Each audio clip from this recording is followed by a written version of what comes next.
먼 미국 땅에서 자식들을 잘 키워내고 열심히 사신 여러분들 정말 장하십니다.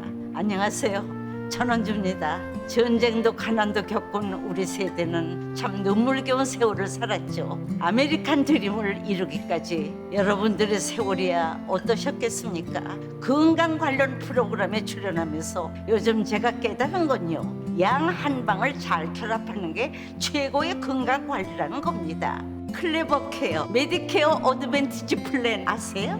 양방과 한방의 좋은 혜택들을 쏙쏙 뽑아서 제공해주는 똘똘한 플랜이더군요. 우리 한인의 건강 문화도 이해하고 실력 있는 한국 의사와 전문의를 척척 연결해 준다니 얼마나 똘똘합니까? 이제 우리도 똘똘한 클레버 케어 플랜으로 150까지만 사십시다.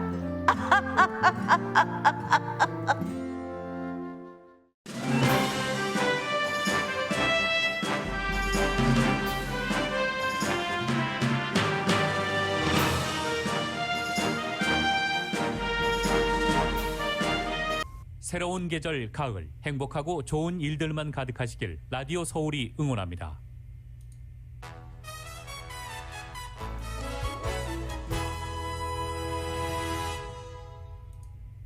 강혜신의 오늘의 미국.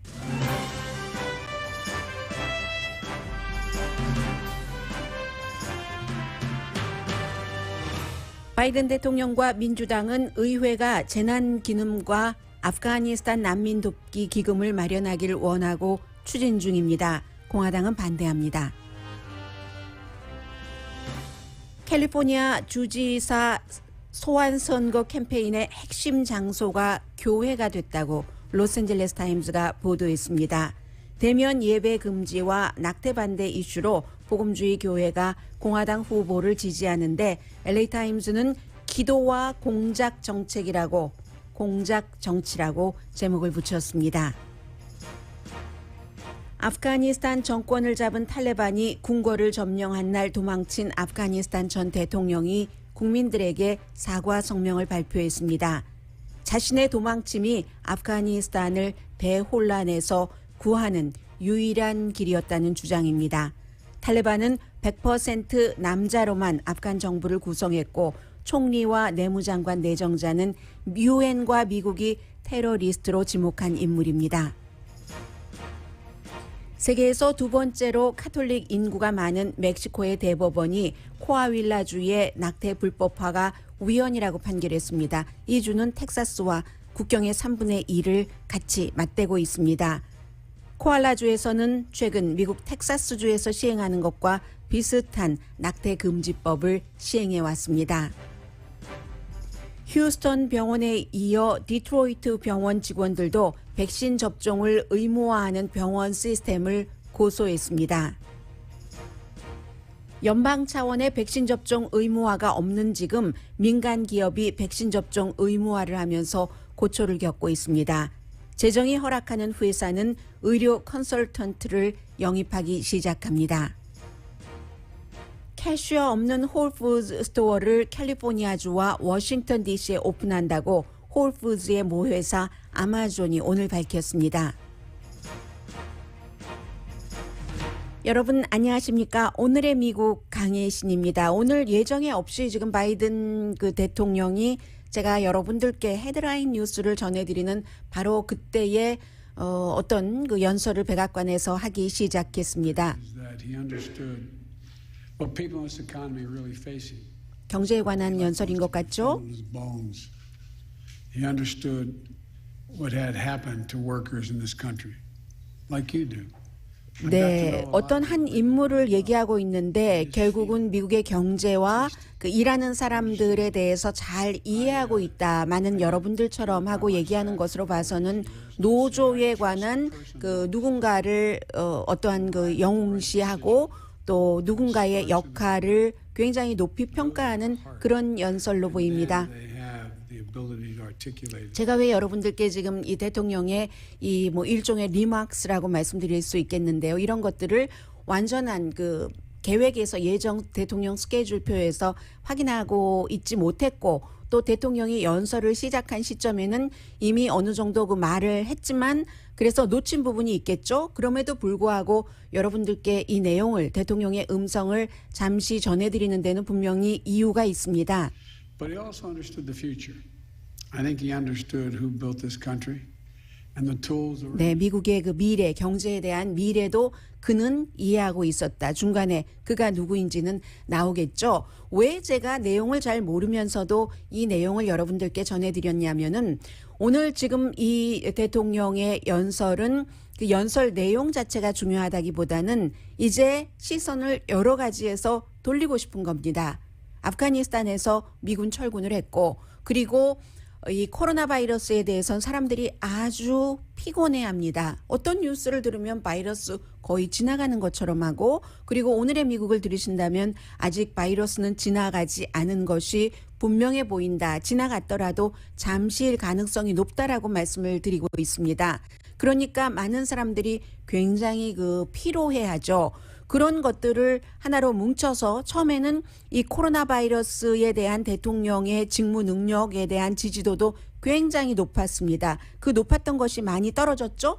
델타 변이 바이러스의 나쁜 부분에 있어서의 활약 이후에 그리고 아프가니스탄 철군도 대통령이 기획했었던 것처럼 매끄럽게 되지 않았고 그러나 일단 마무리했고 델타 변이에 대해서는 더 이상 어떻게 할 수가 없는 상황이고 하니까 시선을 경제나 다른 곳 지금 미국 사람들이 일상생활에서 접하고 있는 그런 부분으로 돌리고 싶어하는 그러한 대통령의 마음을 보여주는 연설입니다. 계속 얘기를 하고 있죠. 지금 방금 전에도 제가 이쪽으로 이어폰으로 들으니까 월스트리트이 미국 보통 사람들을 대변하지 않는다. 월스트리트에서 주가가 아무리 많이 오른다고 해도 많은 사람들의 생활에 아무런 영향을 미치지 못한다라는 연설을 했는데 이게 조셉 바이든 자신 미국 대통령은 미국의 보통 사람을 위해서 일하고 있다 하는 것을 알리고 싶어하는 그런 그 어떤 일종의 그런 그 행위 요식 행위라고 말씀드릴 수도 있겠네요. 목요일인 내일은 이 델타 변이 바이러스에 대해서 정부가 앞으로 어떻게 대처할 것인가 거기에 대한 뭐 6가지 정도 방안을 국민 그 연설을 통해서 발표를 할 예정이라고 합니다. 어제도 마찬가지였습니다. 지금 미국의 이제 그 어떤 그 이슈 탑 이슈의 변화를 여러분들께 말씀드리고 있는데 뉴저지주와 그 뉴욕주에 가서 허리케인 아이다가 아주 열대성 저기압으로 약해져서 수십 명이 숨지고 굉장히 지금 뭐 복구 작업 같은 것을 시작을 했죠. 거기서 대통령도 역시 결정적으로는 기후 변화에 대한 이슈를 들고 나왔습니다. 기후 변화 코드 레드다. 레드라는 색깔은 미국에서 굉장히 위험한 것을 뜻하잖아요. 기후 변화가 코드 레드다. 미국뿐만이 아니라 세계가 위험에 빠졌다. 그렇기 때문에 루이지아나부터 점점 북상을 해서 해안에서 내륙에 이르는 지역까지 뉴욕시티에서까지 이렇게 많은 인명피해와 재산피해를 냈다라고 얘기를 하면서 의회가 행동을 해야 된다고 강조를 했습니다. 워싱턴 포스트에 얼마 전에 그 리포트를 인용을 해서 지금 미국 사람들의 거의 3분의 1이 날씨 관련 재난 지역에서 지난 3개월 동안 살아왔다는 겁니다. 캘리포니아도 마찬가지죠. 여기저기서 산불이 났기 때문에 공기도 좋지 않고 그리고 이제 홍수, 허리케인, 토네이도 피해를 입는 곳에서 있었던 곳에서 3개월 동안 생활했었던 사람이 미국 사람들의 그 지역적인 땅덩어리로 볼 때 3분의 1이 된다는 워싱턴 포스트의 보도를 인용을 해서 얘기를 하면서 증거는 분명하다는 거죠. 인간이 만든 것을 포함해서 기후변화가 일어나고 있는데 우리 삶과 경제의 기후변화가 극박한 위협이다. 코드 레드다 라고 얘기하면서 이것보다 더 좋아질 수는 없다. 선택은 2가지인데 더 나빠지도록 아무 일 안 하고 있을 것인가? 아니면 이 현 상태를 유지하면서 좋게 끌어올릴 수 있는 부분적으로나마 끌어올리는 것인가? 이것은 이제 선택의 몫이고 의회에서 기본적으로 정치인들이 돈으로서 선택을 해줘야지 된다. 이런 얘기를 했고요. 더불어서 아프가니스탄의 이제 미국 사람들이 아프가니스탄 사람들, 미군과 나토군을 도왔었던 그런 사람들이 적어도 5만 명 이상이 들어올 텐데 지금 미국의 국무장관은 뭐 카타르에서 탈레반을 만나고 탈레반 뭐 본부가 거기도 있으니까요. 그리고 지금은 독일에서 역시 아프가니스탄 정권을 잡은 탈레반과 만나서 여러 가지 아프가니스탄 사람들, 미국 사람들 아직도 100여 명 아프가니스탄에 있다고 하죠. 구조해내기 위한 여러 가지를 타협, 협상을 하고 있는데 그 아프가니스탄 난민들이 미국에 이렇게 들어오는 거, 미군 기지가 독일에 크잖아요. 독일에도 굉장히 많은 사람들이 지금 있습니다. 그 사람들이 돌아와서 미국이 주도한 전쟁에서 결국은 나라를 버리고 나라를 등지고 미국으로 올 수밖에 없었던 사람들을 어떻게 하면은 장기적으로는 이 사람들을 그냥 무작정 돕는다는 게 아니라 미국의 그 정신이 많이 들어가면서 미국에 공헌을 하도록 아이들은 교육을 시켜야지 되고 당장 먹을 것을 줘야지 되고 하잖아요. 그 같은 기금도 의회에서 만들어내야지 된다 하는 그런 요청을 했습니다. 140억 달러를 그 허리케인 그 재난 기금으로 요청을 했고요. 그 100억 달러는 아이다 단독으로 이렇게 하고 그리고는 이제 보건복지부에도 뭐 64억 달러를 아프가니스탄 사람들 약 뭐 5만 명에서 6만 명 되는 아프가니스탄 사람들을 돕기 위해서 집도 지어야지 되고 하잖아요. 그래서 그런 돈을 64억 달러를 책정을 해달라라고 요청을 했습니다. 공화당은 대체적으로 어떤 형태로든 이런 것을 하겠다는 입장이지만 아니 민주당이요. 민주당이 하겠다는 입장이지만 공화당은 그렇지 않습니다. 그래서 이제 이 문제를 어떻게 해결을 하느냐 이게 지금 대통령에게는 굉장히 중요하고요. 공화당으로선 만약에 이 두 가지에 다 반대를 하면은 어떤 그 정치적으로 좀 타격을 받을 수도 있다는 겁니다. 재난구조 사업에도 전혀 협조를 하지 않고 바이든 대통령이 워싱턴 포스트를 인용을 해서 말한 것처럼 미국 사람들이 3분의 1이 어떤 형태로든 산불이나 홍수, 허리케인의 피해를 받는데 직접적으로 내가 다치지 않고 우리 집이 망가지지 않았어도 지역사회의 소비가 줄었다든가 여러 가지가 있잖아요. 그런데 공화당이 도와주지 않아 하면은 이게 이제 공화당에도 마이너스가 될 수 있고 아프가니스탄 난민들도 뭐 처음에는 군에서 생활을 하겠죠. 군대에서 미군 부대에서 그러다가 이 커뮤니티로 나오고 할 때 특정하게 지금까지 그 아프가니스탄 사람들이 많이 살고 있는 지역 쪽으로 가겠죠. 아무래도 그쪽에 전혀 지원이 없으면 그쪽 주민들이 좋아하겠습니까? 그래서 지금 어려움이 있다. 그런 모든 것들을 지금 바이든 대통령은 미국의 또 이제 그 지금은 이런 얘기를 하고 있는데요.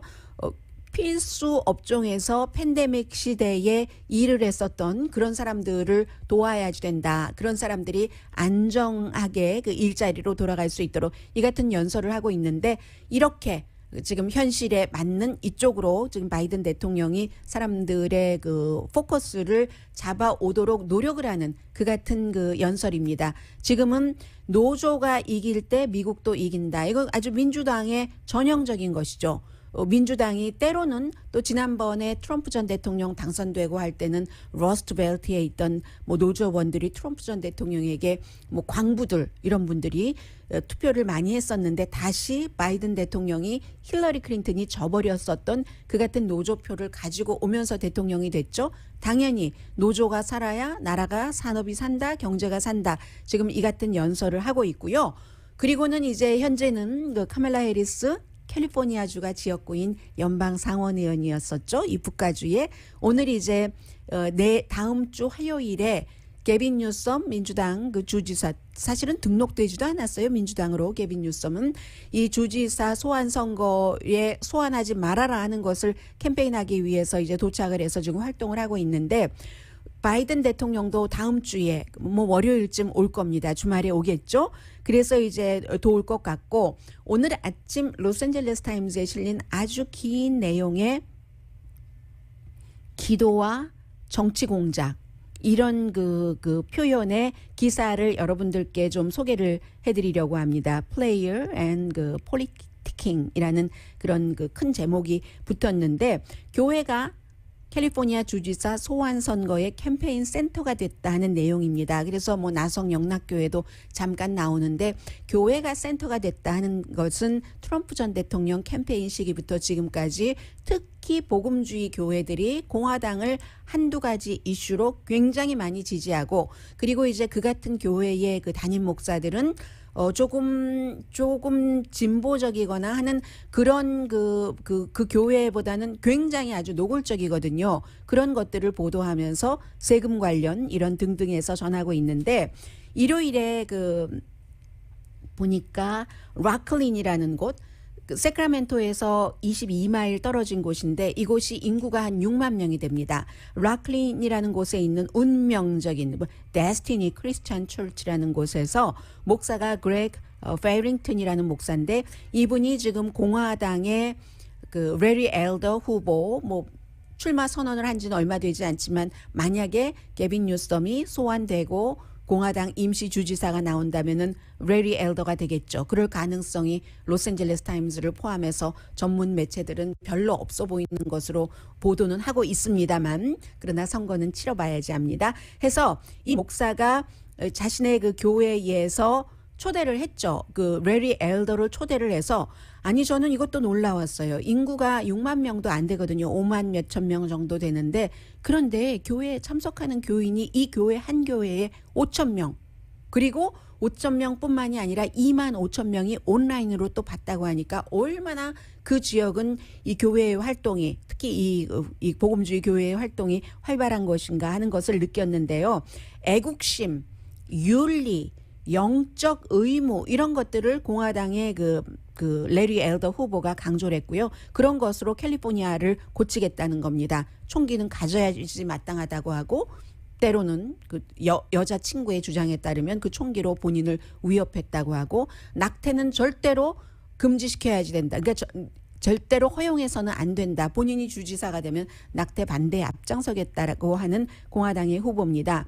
그리고 이 교회뿐만이 아니라 코스타메사에 있는 세인트 존 바프티스트 캐톨릭 철치에도 갔고 샌디에고에 있는 어웨이큰 철치에도 가서 이제 그 얘기를 했다는 겁니다. 이 교회의 목사는요. 이 샌디에고에 있는 어웨이큰 철치 패스터인 그 목사는 그 아예 대놓고 게빈 뉴섬을 쫓아내야지 된다. 이렇게 말하면 사실은 안 되는 거죠.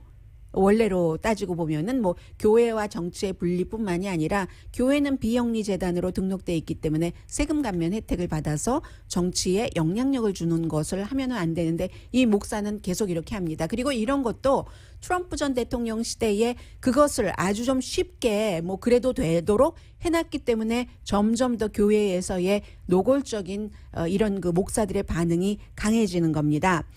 그리고는 말씀드린 것처럼 이 그 라클린이라는 곳의 데스티니 크리스찬 철치에서 400마일 이상 떨어진 남쪽의 나성 영락교회에서는 똑같은 지난 주말을 얘기를 하죠. 게빈 뉴섬 주지사가 와서 이런 얘기를 했다는 거죠. 성경은 우리에게 하나라는 걸 가르친다. 한쪽이 고통받을 때 우리 모두는 고통받는다. 상호관계의 개념, 우리는 하나. 뭐 이런 5분 정도 고통을 함께 이겨내자 하는 것이었는데 앞서 데스티니 크리스찬 철치에서는 교회 목사와 공화당의 후보가 30분 동안 질의응답을 하면서 마치 목사가 인터뷰를 하는 거예요. 인터뷰하는 내용 가운데서는 만일 당신이 지난번에 그 코로나 바이러스 사태 때 한참 문을 닫아야지 될 가게들, 교회의 대면 예배라든가 가게 문 닫고 이런 시기가 있으면 당신은 문을 닫도록 명령했겠습니까? 하면은 아니라고. Of course not. 다 문 열어야지. 교회 대면 교회 갔었어야지 되고 다 장사했었어야지 됐지. 이렇게 답변하는 거. 그럴 때 그 교회의 교인들이 와 하면서 너무 좋아했다는 겁니다. 아무튼 이런 곳이에요. 그래서 나성 영락교회에서는 간단하게 그 목사가 개입한 것은 아니고 가신 분들은 아시겠네요. 저는 그 설교를 못 봐서요. 이 5분 게빈 뉴섬 주지사가 연설을 했다는 거고 캘리포니아 교회가 이렇게 게빈 뉴섬을 소환하자 하고 그 센터가 캠페인 센터가 된 이유가 단순하다는 겁니다. 코로나 바이러스 시대에 대면 예배를 금지해서 또는 낙태 반대 이런 것들 때문에 그래서 처음에 캘리포니아 주지사 게빈 뉴섬을 소환할 때 기금이 필요하지 않았겠어요? 그때도 기금 50만 달러가 오렌지 카운티의 기부자에게서 나왔다는 것도 로스앤젤레스 타임즈가 설명합니다. 존 크루거라는 분인데 이분은 뭐 잠언 3장 그 구절을 인용을 했어요. 뭐 내 재물과 내 소산에 처음 익은 열매로 여호와를 공경하라. 그러면 내 창고가 가득히 차고 뭐 그런 거 있잖아요. 내 즙들에 그 포도즙이 넘치니라. 뭐 이런 것들을 얘기를 하면서 문 닫게 했다고. 그런 얘기. 그리고 또 다른 그 후보도 캘리포니아 주 하원 의원 앞서 그 데스티니 크리스천 처치가 지역구인 그 케빈 킬리라는 별로 당선 가능성 없죠. 거의 없죠. 이분도 교회에 가서 정부가 과대 개입한다. 자유를 우리에게 뺏고 있어. 뭐 자유야 자유, 예배할 자유 뭐 이런 정치권이 그런데 개입하면 안 돼. 라고 얘기를 교회에서 교회는 정치에 개입해도 되고 정치는 교회에 개입하면 안 되고 어쨌든 이런 그 서로 모순되는 주장들을 하고 있는 거죠. 로스앤젤레스 타임즈는 2월 달에 연방 대법원이 캘리포니아 주 정부가 실내 예배를 금지하지 못한다. 팬데믹 기간 중 이 같은 판결을 내렸다는 것을 지적을 합니다. 그런데 앞서 말씀드린 그 데스티니 교회 같은 경우는요. 이 대면 예배 금지했을 때도 대면 예배를 했었던 그런 그 교회입니다. 그래서 공화당의 많은 후보들이 교회뿐만이 아니라 뭐 유대인들 가는 시나고그라든가 이런 데도 많이 방문을 하면서 완전히 종교적인 어떤 센터를 캠페인 장소로 활용을 하고 있는데 그렇다고 모든 종교 플레이스가 다 이 정치인들을 환영하는 것은 아니라고도 설명합니다. 샌디에고 전 시장이었었던 사람도 지금 공화당 후보잖아요. 케빈 팔코노가 지난달에 크라이스트 포스트 코비나 철치에 갈 예정이었는데 1시간 반 전에 우리 교회에서 정치 이벤트는 할 수 없다 해서 교회 뭐 도서관 앞에서 뭐 연설을 했다고 하죠. 이게 다 국세청이 제안하는 501 C3 여기에 따른 겁니다. 비영리 재단은 그런 정치 활동을 할 수 없다. 세금 감면 해주는 대신 이런 것 때문에 신경 쓰는 곳도 있는데 사실은 이게 교회에 대해서는 추적을 지금까지 거의 안 해왔습니다. 그런 이유로 뭐 정치인이 와서 연설했다고 교회가 다시 세금을 내야 되고 이런 일은 미국 역사상 없었습니다. 그런데 아무튼 최근에 흑인교회라든가 흑인 개신교회겠죠. 아니면 여기서는 이제 앞서 말씀드린 데스티니 크리스찬 처치와는 반대되는 그런 형태로 이 캠페인을 많이 할 수도 있을 테고 유대인 커뮤니티도 이렇게 정치 활동을 많이 하게 됐다는 겁니다.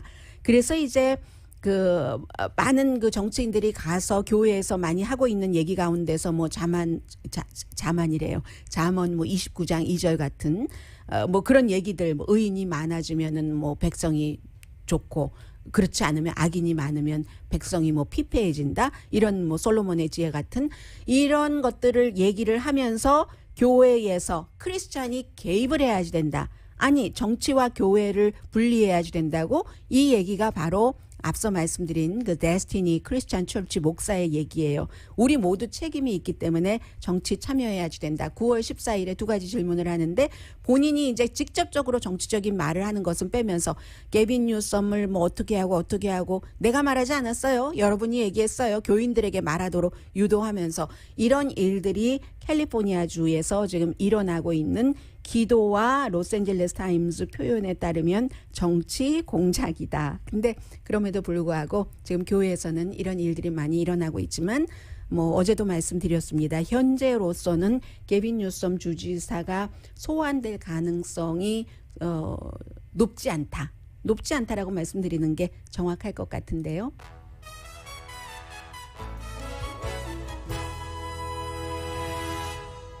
오늘의 미국은 전문가가 추천하는 이민법, 가정법 전문 제인정 종합법률사무소, 미주류 언론과 유명 인사들을 감동시킨 미주 판매 1위 카후나 마사지 체어, 한인 기업의 자랑 카후나 마사지 체어, 코지다운 갤럭시 거위털 이불은 잠이 솔솔 오게 하는 기능성 거위털 이불, 거위털 이불 전문회사 코지다운, 친절하고 자세한 상담으로 절개를 최소화하는 복강경 수술 전문 장지아 외과, 매일 아침 재래식으로 직접 만드는 검정콩 생순두부, 수라원 순두부, 차원이 다른 샴푸형 흰머리 염색약 수화연을 핫세일 중인 한국 홈쇼핑 공동후원입니다.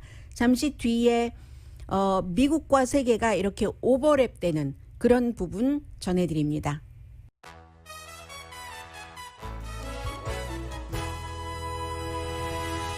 라디오 서울 방송 오늘의 미국 듣고 계십니다. 오늘 아침에 그 버지니아주의 로버트 리 장군 동상 내려지는 걸 봤더니 너무 크니까는요. 그게 이제 뭐 60피트 정도 된다고 하니까 둘로 쪼개서 밑에 이제 단이 굉장히 높더군요. 둘로 쪼개서 제거하는 것을 봤습니다. 이로써 131년 된 동상이 내려졌고요. 그런데 아직도 미국에 이 같은 상징물이 뭐 1600개 거의 1700개 정도는 있다고 하고 최근에 한 300개 정도가 내려졌습니다. 뭐 예를 들어 2015년도에 백인이 흑인 교회에 가서 뭐 상원의원도 쏘고 교인들 많이 숨진 그때부터 시작해서 지난해 이제 조지 플로이드가 숨지고 나서 이 같은 것들 내림이 활발해졌고요. 그리고 제가 멕시코의 대법원 판결과 텍사스주를 조금 비교를 해드리겠습니다. 이게 뭐 멕시코 저쪽 남부였다면 제가 말씀 안 드렸을 것 같은데 코아왈라 주니까 이제 멕시코에서 가장 그 북쪽이고 미국의 텍사스주와 3분의 2 정도 이쪽에 이제 휴스턴이 있고 샌 앤토니오 있고 동쪽부터 시작해서 이렇게 오는데 샌 앤토니오도 지나가서 그 텍사스와 그 남쪽 그 국경의 한 거의 그 3분의 2 정도를 텍사스주의 3분의 1의 서쪽 정도만 이제 다른 멕시코 주와 연결이 돼 있고 그렇게 딱 붙어 있는 곳입니다. 그래서 이제 말씀을 드리는데 어제 연방 대법원이 이 멕시코의 코아윌라 주의 낙태법이 위헌이다라고 판결을 했거든요. 낙태법 내용은 여성이 낙태를 저지르면은 뭐 불법으로 저지르면 아주 예외만 있는가 봐요. 그러면은 최고 감옥 3년형에 처해진답니다. 그리고 낙태를 도운 사람도 감옥에 갈 수 있는 그런 것이 위헌이다라고 판결을 하면서 이 판결이 이제 미국 텍사스와 국경을 접하고 있어서 중요하지만 멕시코는 세계에서 카톨릭 인구가 낙태와 연관돼서 낙태를 허용하지 않는 그런 카톨릭 인구가 두 번째로 많은 곳입니다. 브라질, 멕시코, 그다음에 이제 세 번째가 아시아로 가서 필리핀 이렇게 돼 있잖아요. 그래서 세계에서 카톨릭 인구가 그렇게 많은 그것도 이제 큰 주죠. 북부에. 여기서 이런 판결이 나왔고 그럼 쫙 번진다는 얘기가 되잖아요. 라틴 아메리카까지. 다 카톨릭 국가 뭐 과테말라 이런 데까지 갈 수 있다. 아르헨티나는 안 그러겠어요. 쿠바는 안 그러겠어요. 그런 형태이기 때문에 이게 굉장히 중요한 것이고 이태리나 미국보다도 멕시코가 카톨릭 그 인구가 훨씬 많습니다. 뭐 프랑스는 물론이고요. 콜롬비아, 폴란드보다도 훨씬 많은데 해서 어제 그 대법원장이 뭐라고 얘기를 했냐면 이건 정말 여성의 권리, 임신한 여성의 권리에 대해서 분수령이다라고 표현을 하고 있습니다. 멕시코의 카톨릭 교회는 하지 말아라 엄청 압박을 넣었었죠. 그런데 이제 이런 판결이 나왔고요. 그에 비해서 뭐 미국의 텍사스주는 시계를 거꾸로 돌려놓는 미국에서는 텍사스주가 시작을 해서 플로리다주도 우리도 따라가겠어. 뭐 사우스캐롤라이나도 우리도 텍사스주의 낙태법을 따라가겠어 하는 이런 형태로 가고 있고 라틴 아메리카는 꽉 카톨릭 국가인데도 불구하고 그 눌렀었던 이런 것들을 반대로 풀어주는 이게 어떻게 역행하는 건지는 그 결과가 어떻게 나올지는 그래서 오래 살아야지 될 것 같아요. 다 지켜보고 싶으니까. 그리고는 지금 바이든 대통령은 여러 사람을 시켜서 탈레반 눈치도 보면서 미국 사람이나 아프가니스탄 사람 가운데 미국을 정말 도왔는데 절대로 탈레반 정권 아래서 살기 힘든 또 그 사람들을 도와야지 되는 그런 사람들을 빼나와야지 되기 때문에 탈레반 눈치를 봅니다. 그런데요. 그러면서도 이제 미국 내부에서는 어떻게 빠져나온 사람들을 도와주나 하는데 지금 탈레반 정권이 3주일 카불을 점령하고 나서 임시 정부를 수립한 걸 발표를 했는데 그 이름을 제가 일일이 말씀드릴 필요도 없을 것 같고요. 여자가 한 명도 없습니다. 뭐 여자를 잘 한다고 정부에서 일하라 이렇게 얘기해 놓고는 여자는 단 한 명도 없고요. 3페이지짜리 성명서를 발표했는데 거기에도 온통 여자 얘기는 없습니다. 교육의 기회를 뭐 넓힌다 이렇게 얘기하면서 남자 뭐 이런 식. 특히 미국과 세계에서 보고 있는 것은 총리 내정자는 유엔에서 테러리스트로 지목한 인물. 물론 이 사람이 뭐 미군 철군할 때 그 철군 시안 같은 것을 미국과 협상을 한 사람입니다. 내무장관 그 지정자는 내무장관 자신의 이름을 딴 어떤 네트워크가 있어서 그동안 무슨 뭐 암살단을 만들고 뭐 전 대통령 하미드 카르자이도 전 대통령이죠. 암살 시도도 했었던 그런 사람이거든요. 민간 계약자도 납치했었고 그런 사람들이고 그리고 거의 그 파슈툰 그룹 이 탈레반이 주도가 돼 있는 그런 인종. 탈레반도 사실은 여러 인종들을 딱 그 포함하지 않고는 성공하기 힘들다고 사람들이 보고 있는데 기본적으로 파슈툰 그룹이다라고 얘기를 하면서 임시정부라고 했습니다. 얼만큼이나 임시일지는 아직 모르고요. 샤리아법, 그 혹독한 남의 물건을 훔치면 절단을 하고 죄를 저지르면 남들이 보는 앞에서 교수형에 처하고 뭐 이런 것들을 하겠다는 거예요. 조금 순화했을지 모르지만. 그리고 아프가니스탄 땅은 절대로 외국인 어떤 나라가 우리를 목적으로 이 안에서 활동할 수 없다는 것을 강조를 했고요. 근데 이제 그럼에도 불구하고 아프가니스탄은 외국 정부 지원, 국제사회의 도움으로 살아갈 수 있는 국가이기 때문에 글쎄요, 외교도 해야지 되는 것은 분명한데 아무튼 그럴 겁니다. 그런데 이런 나라에서도 미국이 지난 20년 동안 뿌려놓았던 씨앗이 꽃이 어느 정도 뭐 새싹이 어느 정도 나오다가 또다시 동토가 될지는 모르겠습니다만은 어제 시위를 했다는 것 아니에요. 사람들이 뭐 300명, 500명 정도 그 중요하게 카불 거기서 시위를 하면서 탈레반 정권 물러나가라. 그래서 구류되고 매도 맞고 했고 그리고 그 가운데 많은 사람들은 판지시르 그 북쪽의 산맥에서 아직도 그 아버지가 뭐 예전 구소련 물러낼 때 거기서 저항을 했고 그 뒤에 탈레반이 정권을 잡고도 지금도 그때도 자치처럼 거기는 아프가니스탄 하면서 하고 있잖아요. 여기를 지금 탈레반은 점령을 했다고 하는데 시위대는 그 사람들을 그 저항 세력들을 계속 그 저항 운동하는 사람들을 계속 지지하는 어제 시위대가 그런 얘기를 많이 그 했었다고 해요. 다른 그 탈레반과 적인 리더들이 도망갔죠. 탈레반이 정권을 잡기 그 직후로 해서. 그런데 어제 말씀드린 사람들이 시위에서 그쪽을 지지를 했었다는 그 판지시르의 그 아들 23살 된 그 지도자인 그 아들 같은 경우는 지금 아프가니스탄에 있는지 없는지는 모르지만 나중에 도모하자 하고 주변 나라로 갔을지도 모르죠. 탈출했을지도 모르죠. 그런데 이제 사람들이 그 사람과 그쪽을 지지를 하는 이유는 대통령도 도망가고 다들 도망가는데 거기서 우리는 탈레반은 안 된다고 저항을 하고 있으니까 지지를 하는 거고요. 원래 그 뭐 마스무르라든가요. 이름은 잊었어요. 그 지도자가 겨울까지 기다려 보려고 했다고 하잖아요. 버텨보려고. 왜냐하면 겨울이 되면 여기 입구가 하나인데 겨울이 되면은 꽁꽁 얼어버리기 때문에 탈레반도 거기까지 오지 못하니까 그러면 다시 협상을 해서 그 자치적인 그 탈레반이 아닌 아프가니스탄의 어떠한 것을 권력을 가지고 있다가 나중에 이를 도모한다 해보려고 했는데 너무 빨랐어요. 겨울이 되지 못해서 그쪽 입장으로 보면 그런 거고 그리고는 이제 마수드네요. 아버지 이름이 그 아메드 샤 마수드였으니까 그 아들 빙판이 올 때까지 버텨주길 바랬는데 안 됐었고요. 그리고는 이 아프가니스탄의 도망간 대통령이 국민들을 향해서 성명을 오늘 아침에 발표를 했습니다. 내가 도망쳐서 미안하다.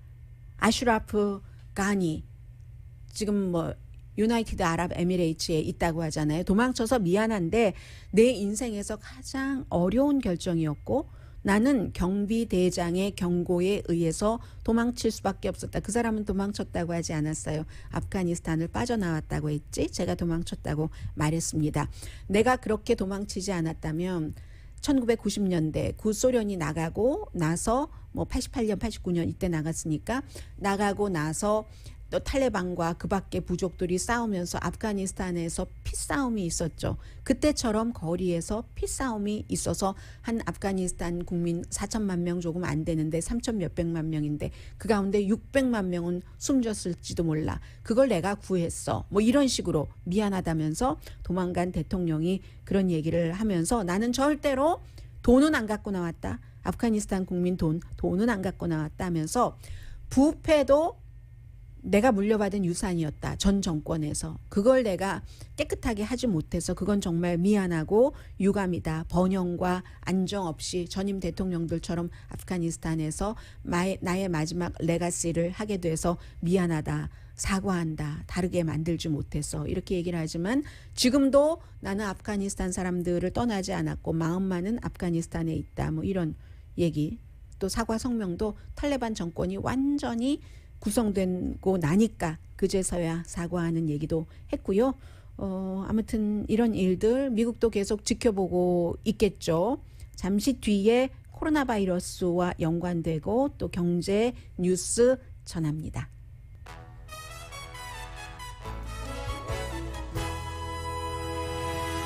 라디오 서울 방송 오늘의 미국 듣고 계십니다. 네, 오늘 아침에 그 뉴욕타임즈를 보니까요.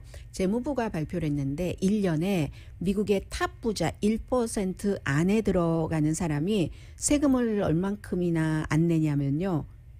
1,630억 달러 매년 탑 1%에 들어가는 사람들이 안 낸답니다. 그럼 1,630억 달러가 어느 정도 되느냐 하면은 주택 도시 개발국의 1년 예산의 3배랍니다. 그걸 탑 부자들이 안 낸다. 그렇기 때문에 이제 바이든 대통령이 오늘도 아까 연설하는 것 보니까 기후 변화요. 레드 경고한 그 기후 변화 이런 것들을 하는데 기간 산업이 빨리 통과돼서 거기서 블루 칼라 일자리를 만들어내고 이런 얘기를 쭉 그렇게 연결시켜서 바이든 대통령이 하고 있거든요. 이 같은 이런 사람들이 주식 시장에서 굉장히 많이 벌고 세금은 적게 내고 텍스갭이라고 얘기하죠. 보통 이제 사람들은 페이롤 그 체크를 받으니까 거기서 아주 자연스럽게 세금이 내지고 부자들은 투자해서 버는 돈이니까 세금률 자체가 굉장히 낮고 뭐 여러 가지 아주 그 유능한 변호사들을 고용을 해서 다 빠져나가고 이런 것들을 없애겠다. 텍스갭도 없애고 또 기간 산업으로 일자리 만들어내겠다는 그게 이제 새로운 행정부의 경제 정책이기도 하고요. 지금 코로나 바이러스는 4명 가운데 1명이 어린이이고 굉장히 뭐 이미 어떤 주에서는 중환자실이 없는 그런 것이 굉장히 많고 디트로이트 병원 포드 헬스 시스템 헨리 포드 유명한 병원이잖아요. 헨리 포드 헬스 시스템의 스텝 시음령이 이 헬스케어 시스템에서 의료 종사자이기 때문에 본인을 위해서도 환자를 위해서도 백신 접종 받아야지 된다. 의무화다 한 것에 대해서 고소했습니다. 헌법 14조 위반이라는 얘기입니다. 개인의 자율성과 신체에 대한 자율성을 침해했다는 거죠.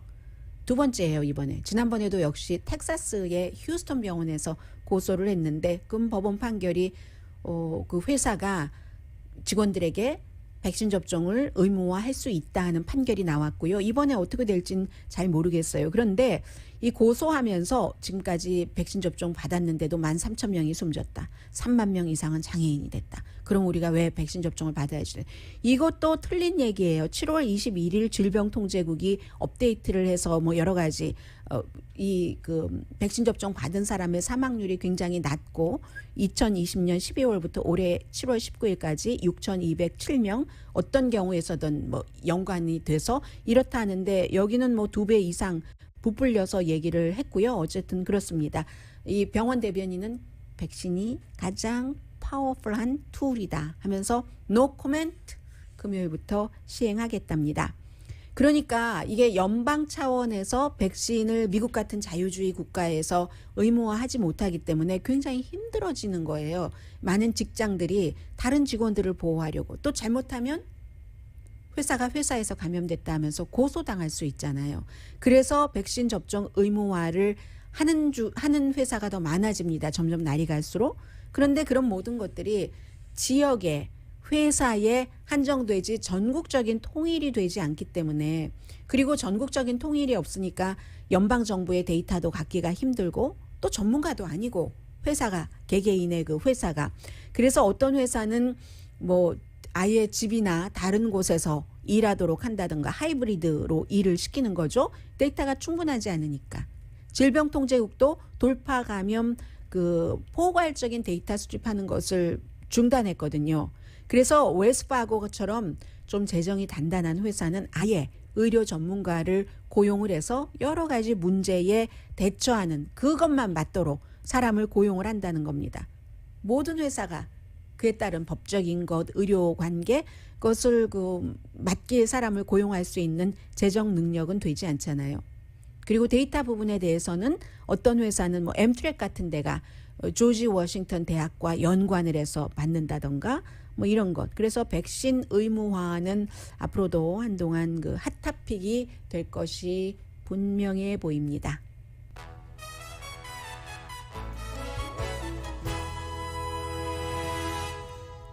라디오 서울 방송 오늘의 미국 듣고 계십니다. 아마존 스토어는 있었어요. 이제 캐시어 없이 본인이 직접 지불하고 나오는 그 스토어 이름이 Fresh and Amazon Go 스토어였네요. 그런데 완전히 정말 그 캐시어가 없는 테크놀로지를 개발을 한 거죠. Just walk out. 그냥 걸어 나가세요 하는 테크놀로지라고 하는데, 손님이 뭐 줄 설 필요도 없이 그냥 들어갈 때 한번 뭐 데비트 카드를 입력을 시킨다던가, 아니면 이 아마존이나 홀푸드의 앱을 입력을 시키면 뭐가 이렇게 집으면 뭐 연결이 다 되겠죠. 어떤 형태로든 그런 카메라와 센서로 무엇을 잡아서 장바구니에 넣었는지, 넣었던 것을 뽑았는지 이런 것까지 다 잡아서 한답니다. 들어갈 때 이제 QR코드 같은 것, 요즘에 식당 가면 딱 찍어서 메뉴 보는 이런 것으로 한다는 얘기거든요. 결국은 이 큰 회사가 제일 처음에 아마존이 홀푸드를 그 인수했었을 때가 2017년이거든요. 근데 이것을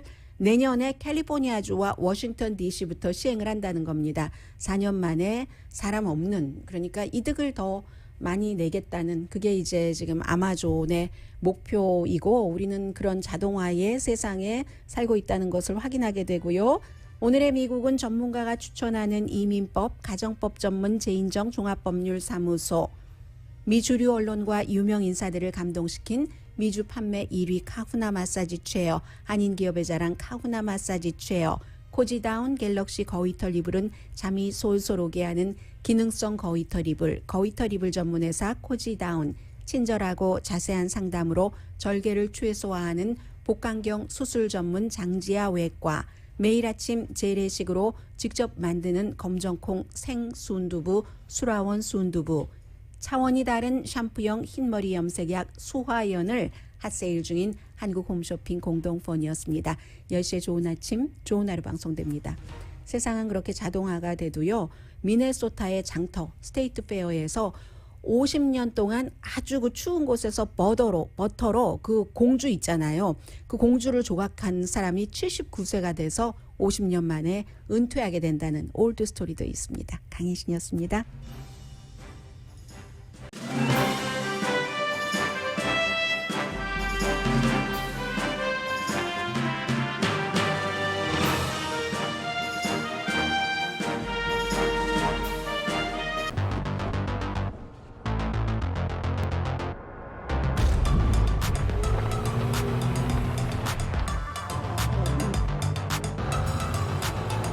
가득 실으세요. 원하는 건 무엇이든 초대형 그림도 거뜬하죠. 언제나 기아 카니발 MPV는 자신있게 말합니다. 당신의 다음 도전은 무엇인가요? 기아 카니발 MPV